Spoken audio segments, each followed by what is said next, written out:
on al-Baghdadi and the obliteration and decimation of the Iran nuclear sites just recently in an operation known as Midnight Hammer, all perfectly executed and done. No nation in the world could achieve what America achieved yesterday, or frankly in just a short period of time. All Venezuelan military capacities were rendered powerless as the men and women of our military, working with U.S. law enforcement, successfully captured Maduro in the dead of night. It was dark. The lights of Caracas were largely turned off due to a certain expertise that we have. It was dark and it was deadly. But captured along with his wife, Celia Flores, both of whom now face American justice. Maduro and Flores have been indicted in the Southern District of New York. It's Jay Clayton, for their campaign of deadly narco-terrorism against the United States and its citizens.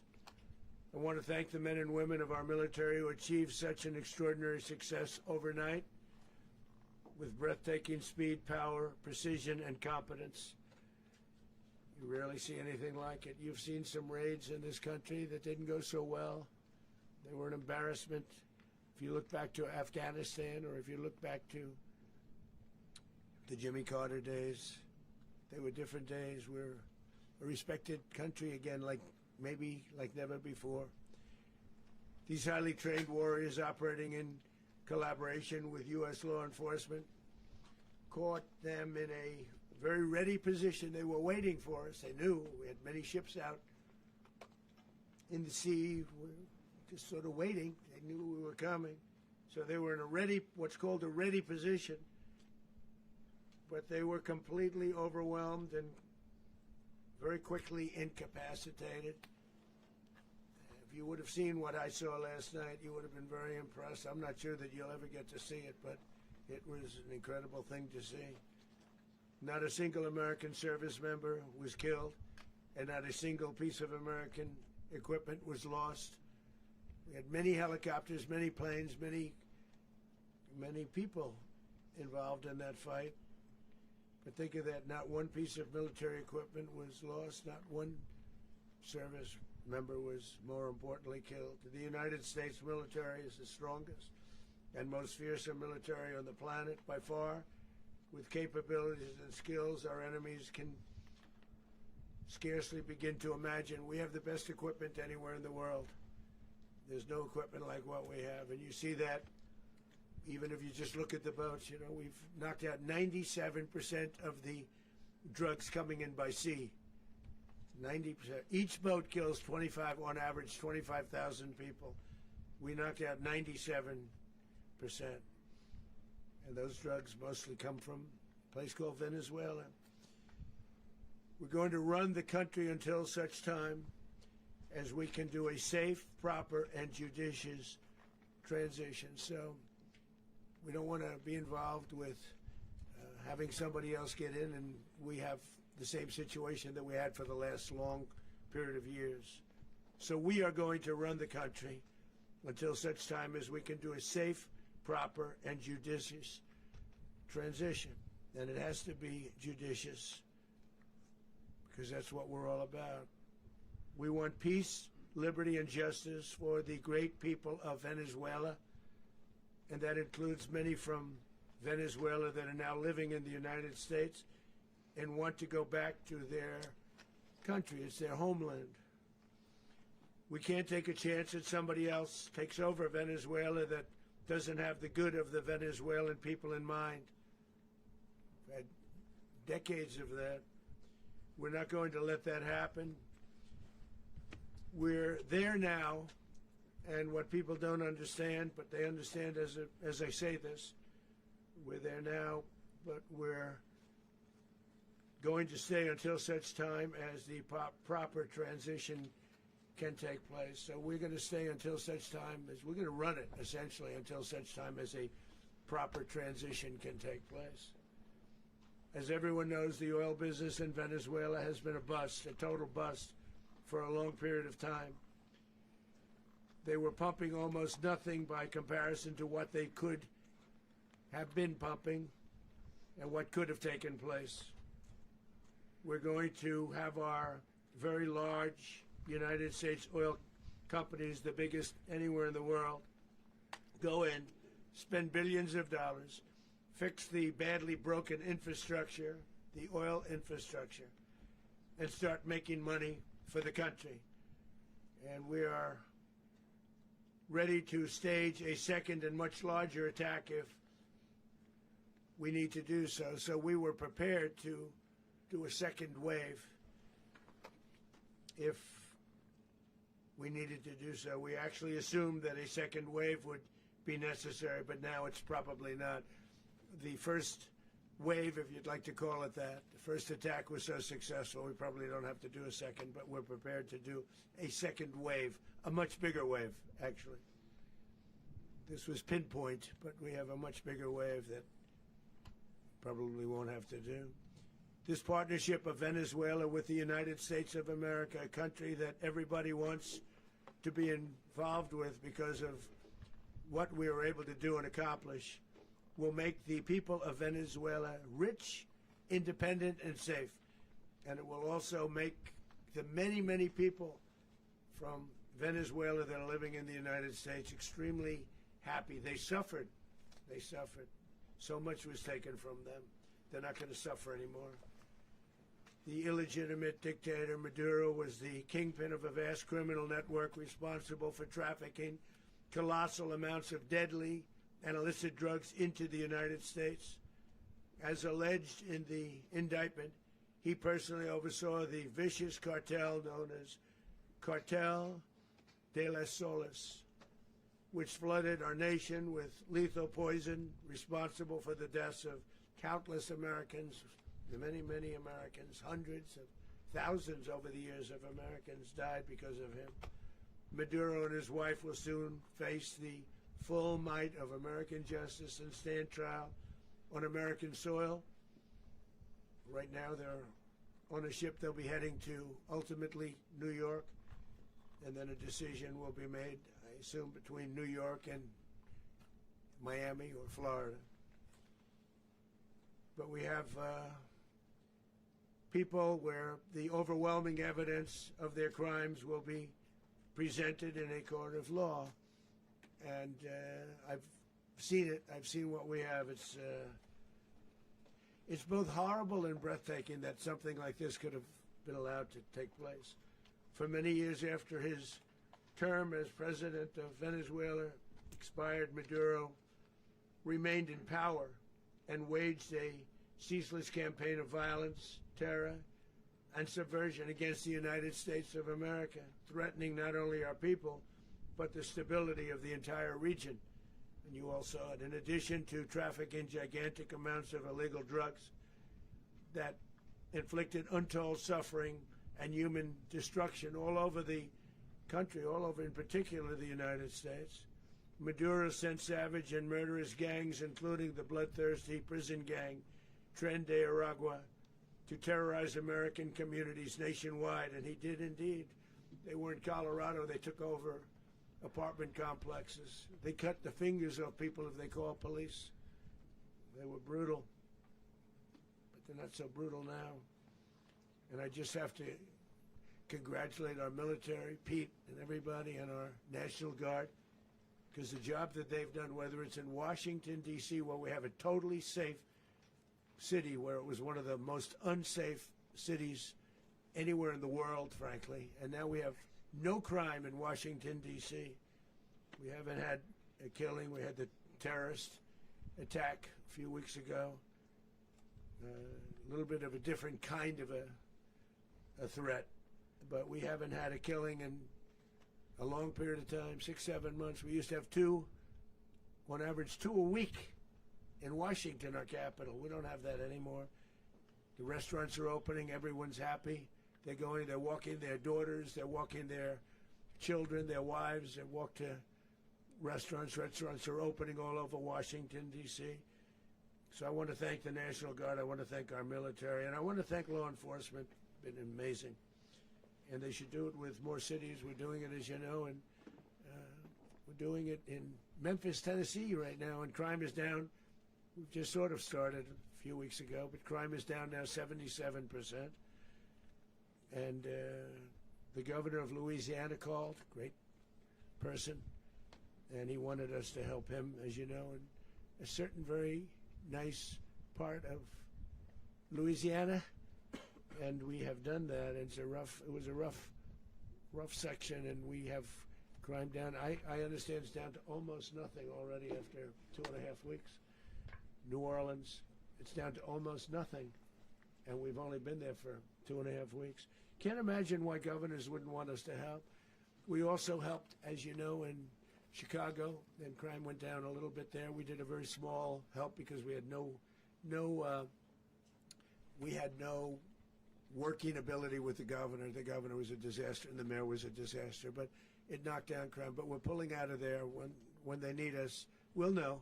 You'll know. You'll be writing about it. And likewise, Los Angeles, where we saved Los Angeles early on, where the head of the police department made a statement that if the federal government didn't come in, we would have lost Los Angeles. That's long after the fires. That's when they had the riots in Los Angeles. We did a great job. Got no credit for it whatsoever, but that's okay. It doesn't matter. We don't need the credit. But we'll be pulling out when they need us. They'll call, or we'll go back if we have to. We'll go back. But we did a great job in various cities. But the place that we're very proud of is Washington, D.C., because it's our nation's capital. We took it from being a crime-ridden mess to being one of the safest cities in the country. But the gangs that they sent raped, tortured, and murdered American women and children. They were in all of the cities I mentioned, Aragua.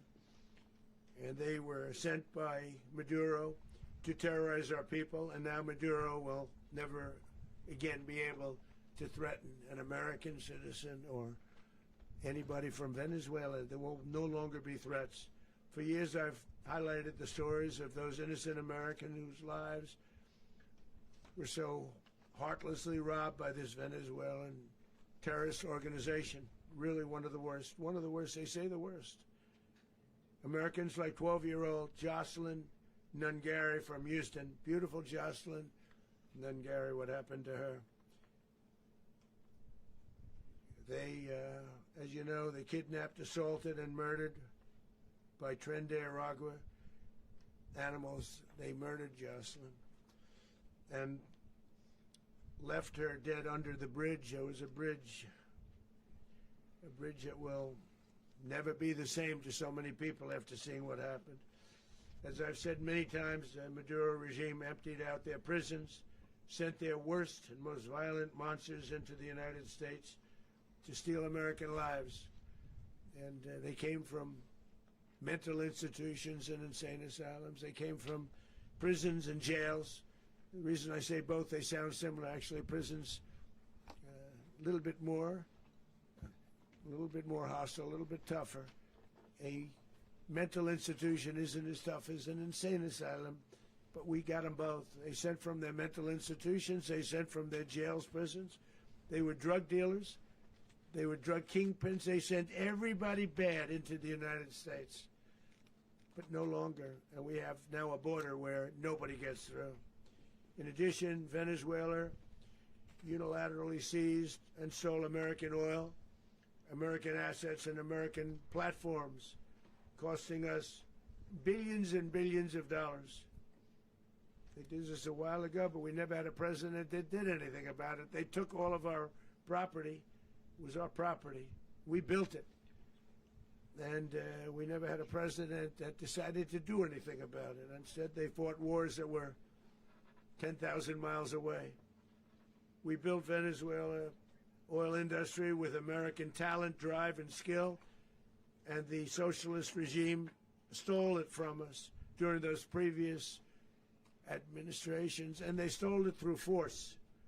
This constituted one of the largest thefts of American property in the history of our country.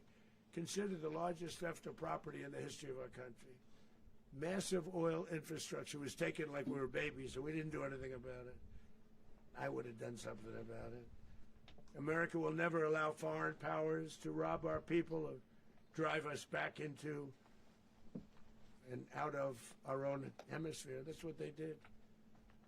Furthermore, under the now deposed dictator Maduro, Venezuela was increasingly hosting foreign adversaries in our region and acquiring menacing offensive weapons that could threaten U.S.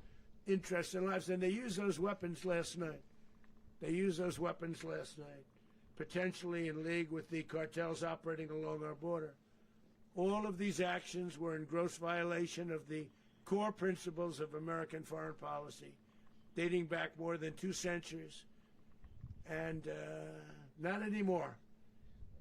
All the way back, it dated to the Monroe Doctrines. And the Monroe Doctrine is a big deal. But we've superseded it by a lot. By a real lot. They now call it the Monroe Document. I don't know. It's Monroe Doctrine. We sort of forgot about it. It was very important, but we forgot about it. We don't forget about it anymore. Under our new national security strategy, American dominance in the Western Hemisphere will never be questioned again. Won't happen. So just in concluding, for decades, other administrations have neglected or even contributed to these growing security threats in the Western Hemisphere. Under the Trump administration, we are reasserting American power in a very powerful way in our home region. And our home region is very different than it was just a short while ago. The future will be, and we did this in my first term. We had great dominance in my first term, and we have far greater dominance right now. Everyone's coming back to us. The future will be determined by the ability to protect commerce and territory and resources that are core to national security. These are core to our national security. Just like tariffs are, they've made our country rich, and they've made our national security strong, stronger than ever before. But these are the iron laws that have always determined global power, and we're going to keep it that way. We will secure our borders, we will stop the terrorists, we will crash the cartels, and we will defend our citizens against all threats, foreign and domestic. Other presidents may have lacked the courage or whatever to defend America, but I will never allow terrorists and criminals to operate with impunity against the United States. This extremely successful operation should serve as warning to anyone who would threaten American sovereignty or endanger American lives. Very importantly, the embargo on all Venezuelan oil remains in full effect. The American Armada remains poised in position, and the United States retains all military options until United States demands have been fully met and fully satisfied. All political and military figures in Venezuela should understand what happened to Maduro can happen to them, and it will happen to them if they aren't just, fair, even to their people. The dictator and terrorist, Maduro, is finally gone in Venezuela. People are free. They're free again. It's been a long time for them, but they're free. America is a safer nation this morning. It's a prouder nation this morning because it didn't allow this horrible person and this country that was doing very bad things to us. It didn't allow it to happen. And the Western Hemisphere is right now a much safer place to be. So I want to thank everybody for being here. I want to thank General Raisin Kane. He's a fantastic man. I've worked with a lot of generals. I worked with some I didn't like. I worked with some I didn't respect. I worked with some that just weren't good. But this guy is fantastic. I watched last night one of the most precise attacks on sovereignty. I mean, it was an attack for justice. And I'm very proud of him, and I'm very proud of our Secretary of War, Pete Hegseth, who I'm going to ask to say a few words. Thank you very much. Mr. President, can you explain how the U.S. will run Venezuela? Well, thank you, Mr. President. Finally, a commander-in-chief the world respects and the American people deserve. And as the President said, words can barely capture the bravery and the power and the precision of this historic operation. A massive joint military and law enforcement raid flawlessly executed by the greatest Americans our country has to offer. American warriors are second to none, the best in the world and the best of our country. What all of us witnessed last night was sheer guts and grit, gallantry, and glory of the American warrior. I'm simply humbled by such men, and I tip my hat to our chairman, Dan Raisin Kane, and all those Americans who stood watch last night. Our warriors are the elite of America, and again, President Trump has your back. No other country on planet Earth, and it's not even close, could pull this kind of operation off. And no other president has ever shown this kind of leadership, courage, and resolve. The most powerful combination the world has ever seen. As the President said, our adversaries remain on notice. America can project our will anywhere, anytime. The coordination, the stealth, the lethality, the precision, the very long arm of American justice, all on full display in the middle of the night. Nicolás Maduro had his chance, just like Iran had their chance, until they didn't and until he didn't. He effed around and he found out. President Trump is deadly serious about stopping the flow of gangs and violence to our country. Deadly serious about stopping the flow of drugs and poison to our people. Deadly serious about getting back the oil that was stolen from us. And deadly serious about reestablishing American deterrence and dominance in the Western Hemisphere.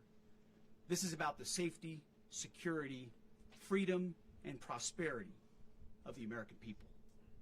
This is America first. This is peace through strength. And the United States War Department is proud to help deliver it. Welcome to 2026, and under President Trump, America is back. I'd like to welcome now our chairman, Chairman Raisin Kane, to give a few more details about the operation. Mr. Chairman. Thank you, Mr. Secretary. Thank you, Mr. President, and good morning.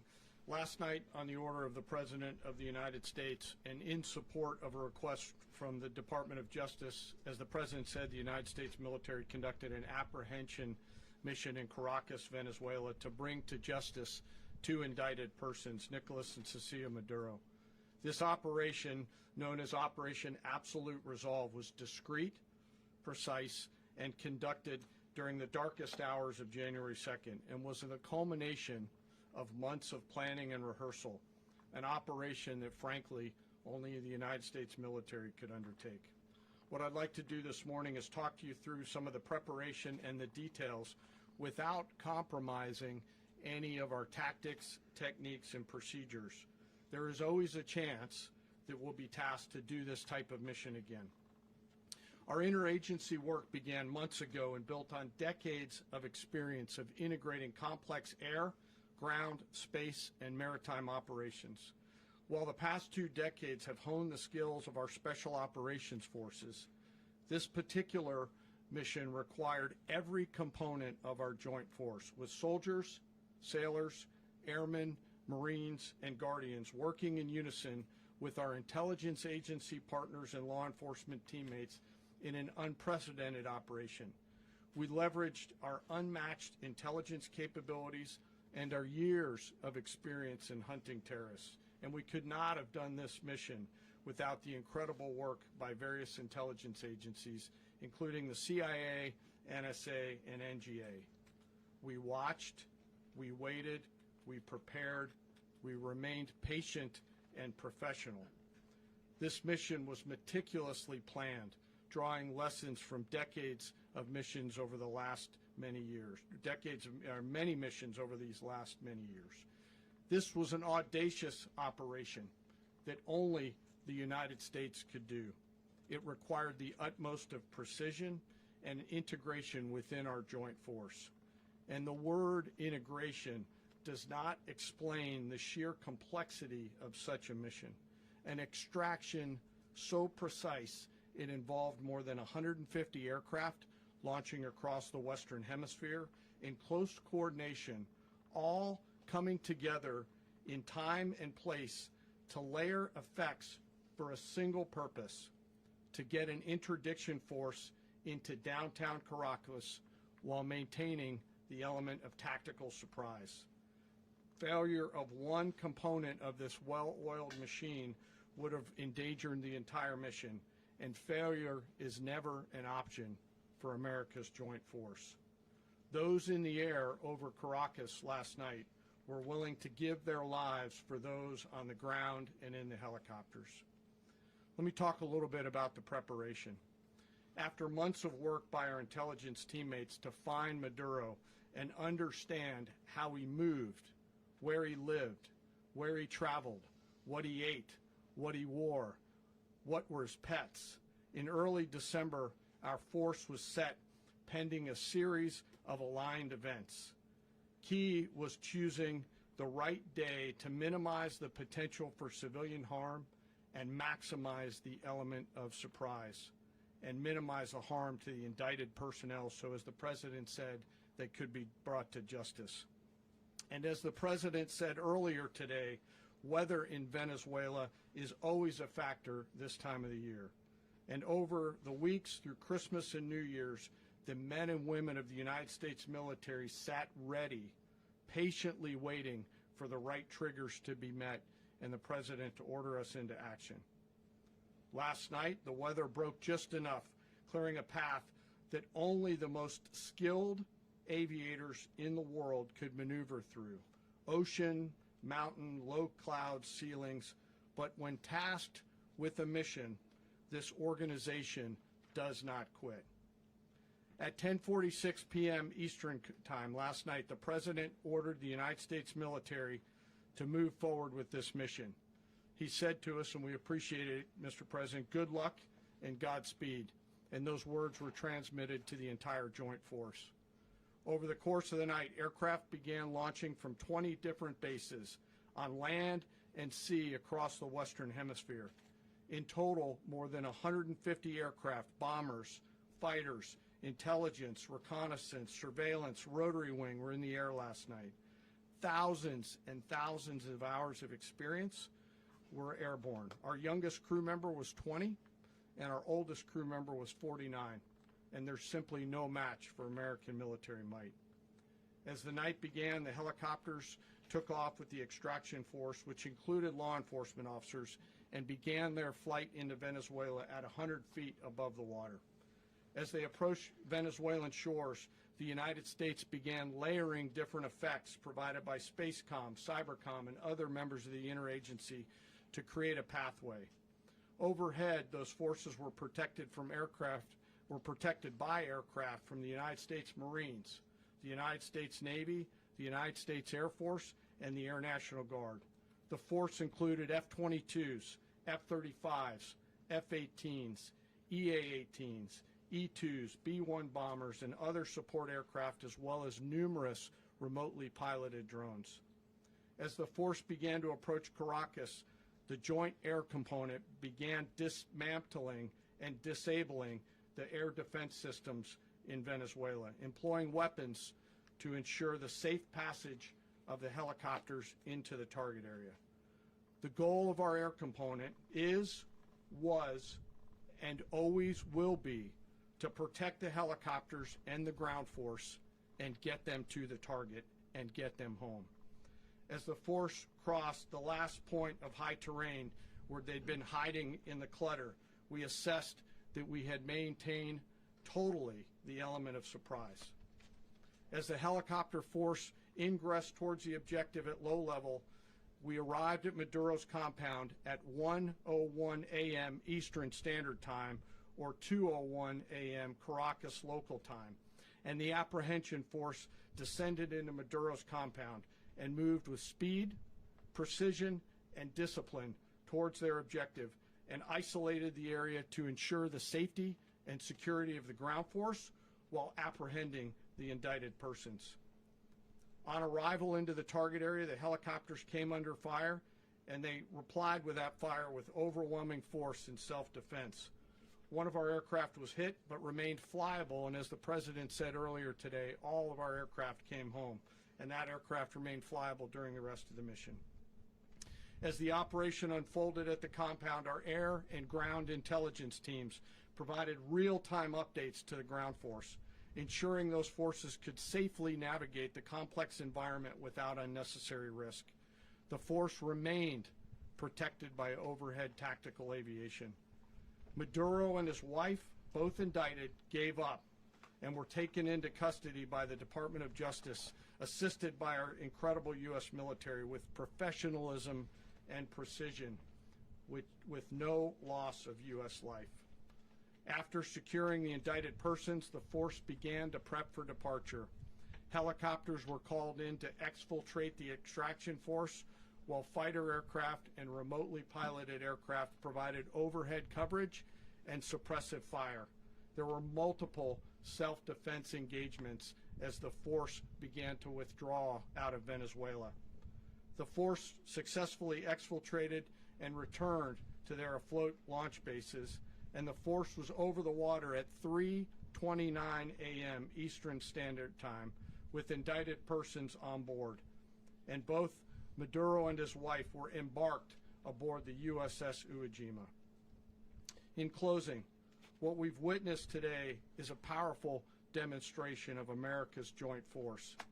We think, we develop, we train, we rehearse, we debrief, we rehearse again and again, not to get it right, but to ensure that we cannot get it wrong.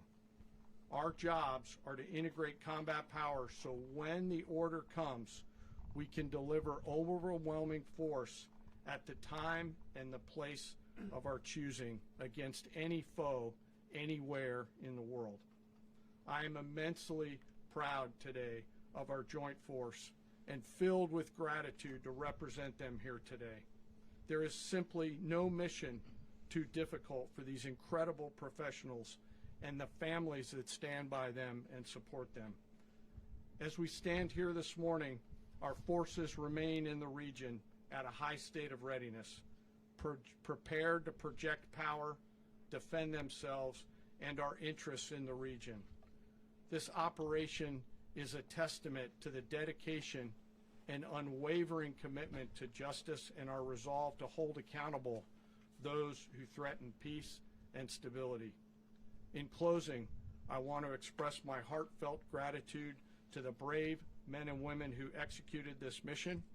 Their courage and tireless commitment to our nation are what makes us strong.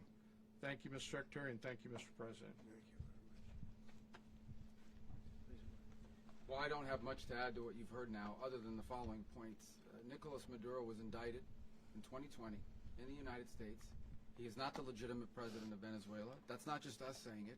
The first Trump administration, the Biden administration, the second Trump administration, none of those three recognized him. He's not recognized by the European Union and multiple countries around the world. He is a fugitive of American justice with a $50 million reward, which I guess we saved $50 million. And We should make sure. yeah, exactly. But Don't let anybody claim it. Nobody deserves it but us. But I want to be clear about one thing. Nicolás Maduro had multiple opportunities to avoid this. He was provided multiple very, very, very generous offers and chose instead to act like a wild man, chose instead to play around. And the result is what we saw tonight. The other message here is the following. You have a guy, like many people around the world, they like to play games. You have a guy who decides he's going to invite Iran into his country, is going to, do the confiscation of American oil companies, is going to flood our country with gang members, is going to take Americans prisoner and try to hold them for hostage and trade them like he was able to do with the Biden administration. Basically likes to play games all this time and thinks nothing's going to happen. And I hope what people now understand is that we have a president. The 47th president of the United States is not a game player. When he tells you that he's going to do something, when tells you he's going to address a problem, he means it. He actions it. I can tell you, I've watched this process now for 14, 15 years, been around it. Everybody talks. I'm going to do this. I'm going to do that. When I get there, we're going to do this. We're going to take. This is a president of action. Like, I don't understand yet how they haven't figured this out. And now, if you don't know, now you know. because this is the way it's going to play out. And I think people need to understand that this is not a president that just talks and does letters and press conferences. And, you know, if he says he's serious about something, he means it. And this is something that was a direct threat to the national interest of the United States, and the president addressed it. There's a president of peace, by the way. I told you what I just said earlier. This guy had multiple opportunities to find his way somewhere else and figure out another. He could have been living somewhere else right now very happy, but instead he wanted to play big boy. And so now, you know, he's got other sets of problems on his hands. And but I think the message here should be for the world. Look, the president doesn't go out looking for people to pick fights with. He's not, generally wants to get along with everybody. We'll talk and meet with anybody. But don't play games. Don't play games with this president's in office, because it's not going to turn out well. And so I hope that, I guess that lesson was learned last night, and we hope it'll be instructive moving forward. Is that a message for Cuba? Mr. President. Mr. President. You said that the U.S. is going to run Venezuela, so who's in power right now? Well, we're going to be running it with a group, and we're going to make sure it's run properly. We're going to rebuild the oil infrastructure, which will cost billions of dollars. It'll be paid for by the oil companies directly.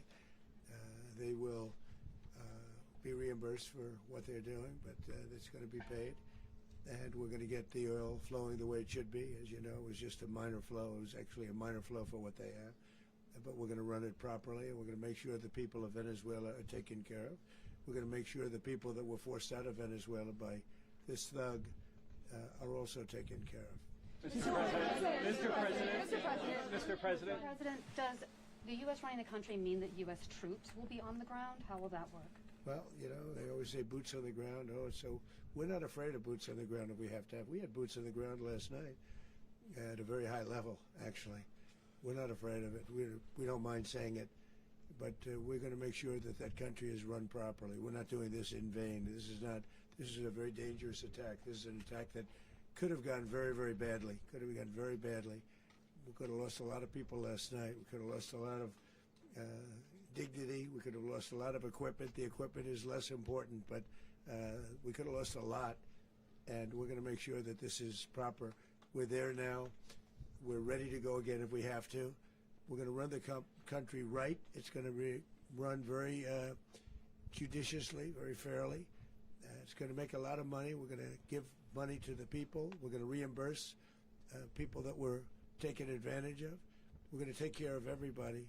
It's very important. We couldn't let them get away with it. You know, they stole our oil. We built that whole industry there, and they just took it over like we were nothing. And we had a president that decided not to do anything about it.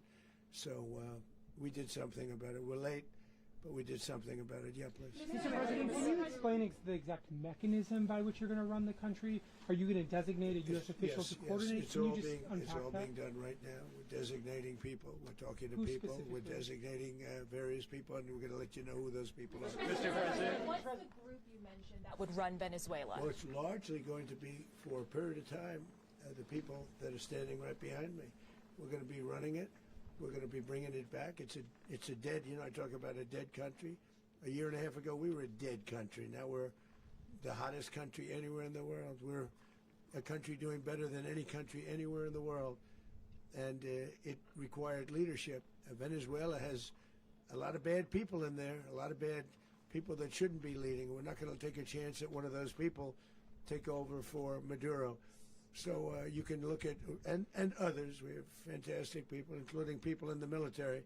So we're going to have a group of people running it until such time as it can be put back on track, make a lot of money for the people, and give people a great way of life, and also reimbursement for people in our country that were forced out of Venezuela. Mr. President. Rubio would be. You said earlier today that you weren't going to back Machado to come back and be the opposition leader in your Fox and Friends interview. And then you also mentioned the vice president of Venezuela. Are you going to work with the vice president of Venezuela, or how do you foresee the relationship Well, I going? understand she was just sworn in, but she was, as you know, picked by Maduro. So Marco's working on that directly. He just had a conversation with her, and she's essentially willing to do what we think is necessary to make Venezuela great again. Very simple. Mr. President, Colombian President Gustavo Petro, a couple weeks ago, he said he's got to watch his ass. And today he said he's not concerned about anything happening to him in the aftermath of this operation. So just what your message is Well, about he that. has cocaine mills. He has factories where he makes cocaine. And yeah, I think I stick by my first statement.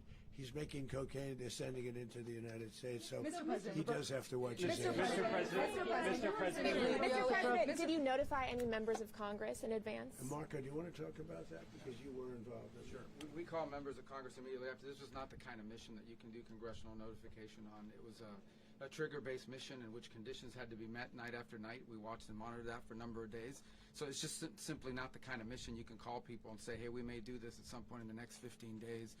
But it's largely a law enforcement function. Remember, at the end of the day, at its core, this was an arrest of 2 indicted fugitives of American justice, and the Department of War supported the Department of Justice in that job. Now, there are broader policy implications here, but it's just not the kind of mission that you can pre-notify because it endangers the mission. Mr. President, if I can add one thing to that, Congress has a tendency to leak.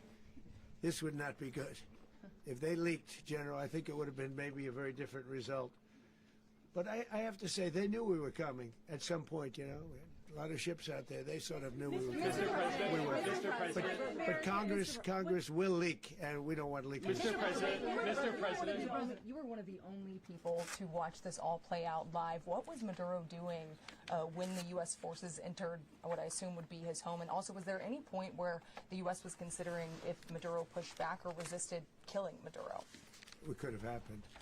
It could have happened. He was trying to get into a safe place. You know what a safe place is, all steel. And he wasn't able to make it to the door because our guys were so fast. They went through the opposition so fast. And there was a lot of opposition. You know, people were wondering, do we get them by surprise? Sort of surprised, but they were waiting for something. It was a lot of opposition. There was a lot of gunfire. You saw some of it today. But he was trying to get to a safe place, which wasn't safe because we would have had the door blown up in about 47 seconds, they say on average, regardless of how thick the steel was. It was a very thick door. It was a very heavy door, but he was unable to get to that door. He made it to the door. He was unable to close it. So where is Maduro going to be? Go ahead, finish. Where is Maduro going to be in the time being right now? Do you know his exact whereabouts? Well, eventually, ultimately, in the near future, he's going to be brought to New York. And where is he going to be held? Where is he going to be held in New York? Do you know? That's going to be up to the officials that do these things. Mr. President, the U.S. has something of a mixed track record of ousting dictators without necessarily a plan for what comes afterwards. Did that weigh on your decision making? Well, that's when we had different presidents, but with me, that's not true. With me, we've had a perfect track record of winning.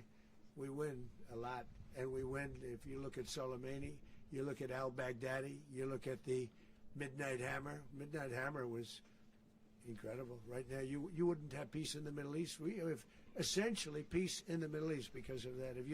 If we weren't successful with Midnight Hammer, you wouldn't have peace in the Middle East. So, with me, you've had a lot of victory. You've had only victories. You've had no losses. Yeah. Mr. President, can you? How long do you expect the U.S. to run Venezuela, and how soon do you want the Venezuelan people to hold elections? So I'd like to do it quickly, but it takes a period of time. You know, we're rebuilding. We have to rebuild their whole infrastructure. The infrastructure is rotted. It's actually very dangerous. It's blow-up territory. Oil is very dangerous. It's a very dangerous thing to take out of the ground. It can kill a lot of people. It has killed a lot of people doing just that. The infrastructure is old. It's rotted.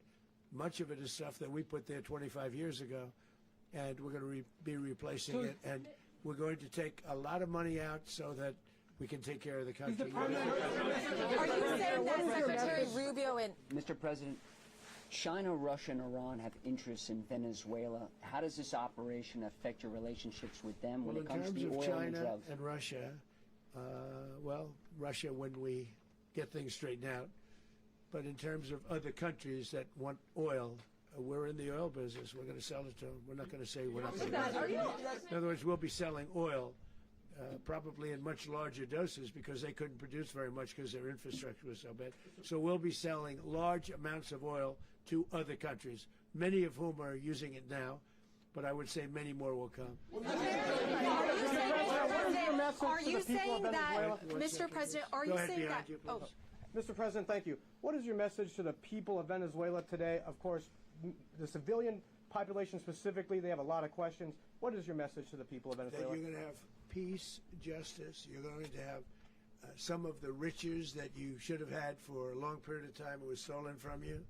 But you're going to have peace, and you're going to have safety. You're going to have justice. You're going to have a country. You're going to have a real country. You're going to have potentially a great country. You know, if you go back 20 years, maybe even a little longer ago, that was a great country, and they destroyed it.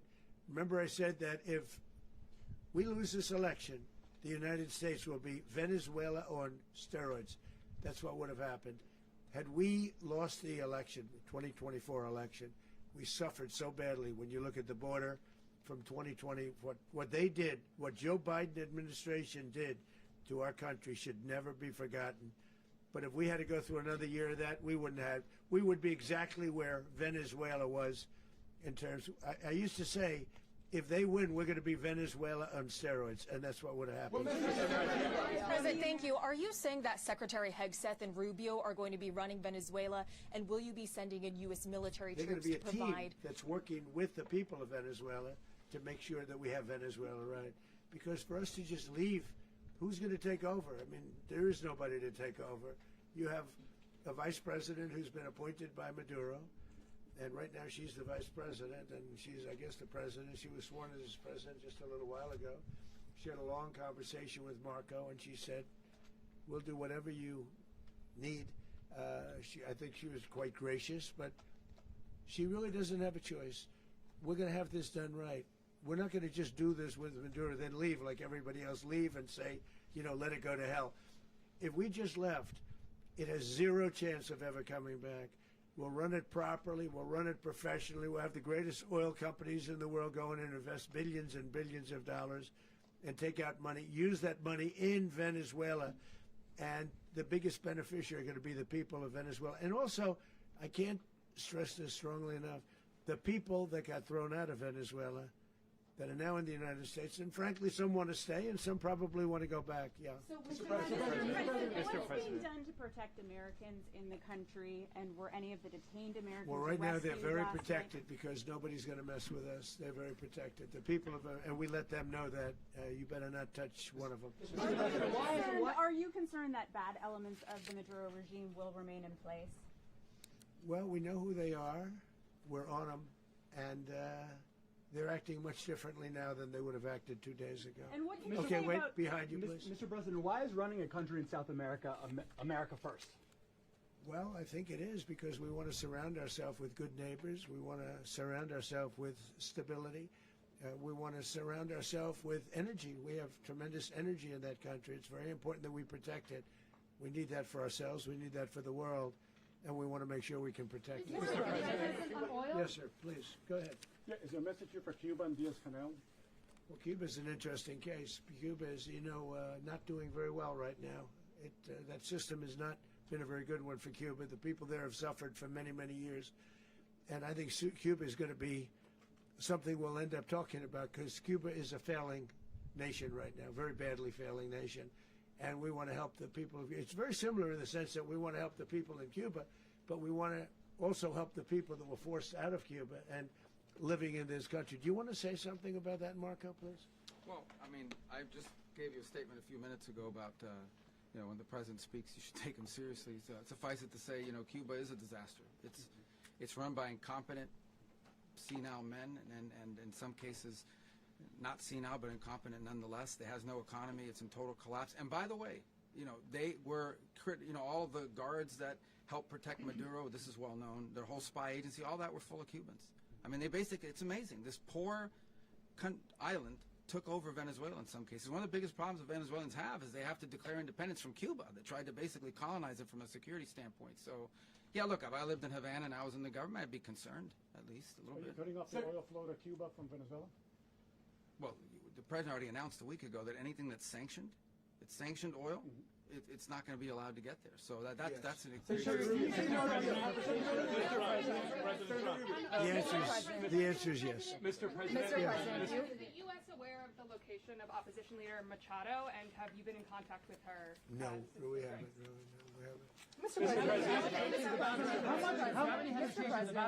President, on Monday. Oh, I think it would be very tough for her to be the leader. She doesn't have the support within or the respect within the country. She's a very nice woman, but she doesn't have the respect. Mr. President, is it possible that the U.S. ends up administrating Venezuela for years?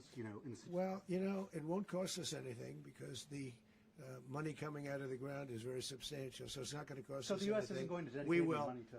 Well, we want safety there. We want to be surrounded by countries that aren't housing all of our enemies all over the world. That's what was happening, and you don't want to have that. But we're going to be rebuilding, and we're not spending money. The oil companies are going to go in. They're going to spend money. We're going to take back the oil that, frankly, we should have taken back a long time ago. A lot of money is coming out of the ground. We're going to get reimbursed for all of that. We're going to get reimbursed for everything that we spend. So it's going to be a very important. This is a very big evening that took place last night. We have to be surrounded by safe, secure countries, and we also have to have energy. Very important. We have to have energy that's real energy, not where they're getting 4% and 5% of the energy out of the ground. You take a look. It was such a disaster. So what's going to happen with Venezuela, I think, over the next period of a year is going to be a great thing, and the people of Venezuela will be the biggest beneficiaries. Mr. President, U.S. military. Mr. President, thank you. What did you last speak to Maduro about when you spoke? And is the Well, I don't want to get into the conversations, but I did have conversations with him, and I said, you got to surrender. And I actually thought he was pretty close to doing so, but now he wished he did, yeah. Mr. President, can you explain, you said that Maduro is responsible for drug trafficking. You recently pardoned the former president of Honduras who was convicted on many drug trafficking. Can you explain how these two situations are different? And would you ever pardon Maduro? I endorsed, as you know, the winning president, the man who won in Honduras. I endorsed the man who won in Chile. I endorsed the man who won in Argentina. And we are doing very well with that whole group. What the man that I pardoned was, if you could equate it to us, he was treated like the Biden administration treated a man named Trump. That didn't work out too well for them. This was a man who was persecuted very unfairly. He was the head of the country. He was persecuted very unfairly. And there are a number of them. And we felt that it was a very unfair situation that happened to him. He's also a party member of the man who won. So obviously the people liked what I did.